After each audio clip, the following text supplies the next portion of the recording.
Good afternoon. Welcome to the Midday Mull for Tuesday, the 14th of February, St. Valentine's Day. But anyway, we continue reading through Scripture. Robert Murray McShane has us beginning to read through the Gospel of Luke. And in the first chapter, we have the angelic visitation. Gabriel goes to Zechariah and says that he and Elizabeth are going to have a son. And he goes to Mary and says she's going to have a son. And it's interesting, the two of them, because with Zechariah, we're told, Zechariah, he belonged to the priestly division of Abijah, and his wife Elizabeth was also a descendant of Aaron. Both of them were upright in the sight of God, observing all the Lord's commandments and regulations blamelessly.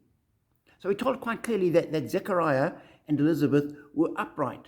They observed the law. They were ostensibly good people. They were of the priestly class. They got it right. The angel is then sent to Nazareth, to Mary. We're told that Gabriel was sent to Nazareth, a town in Galilee, to a virgin pledged to be married to a man named Joseph, a descendant of David. The virgin's name was Mary. We're not told anything about her being holy. We're not told anything about her keeping the law. We're just told she was a virgin, pledged to be married, and the angel came to her. The angel went to her and said, "Greetings, you who are highly favored. The Lord is with you."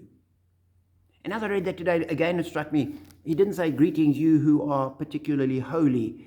Greetings, you who are more righteous than most. Greetings, you who observe the law and keep the commandments. You who are highly favored." And I am convinced, as I read this, other people may disagree with me, but I'm convinced that there is nothing innately special about Mary. She wasn't particularly holy. She wasn't particularly righteous. We would have been told, I believe, if she was. She was a person who was available to God. And it was the fact that she was highly favored. It was God. It was what God was doing and what God did that made the difference.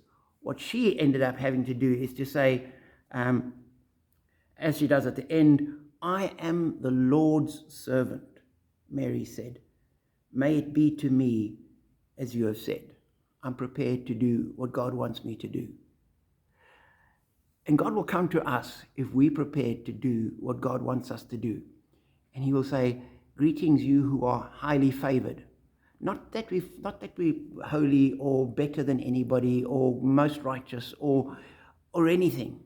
It's about God and what God can do and his gracious favor and his love and his compassion and his generosity.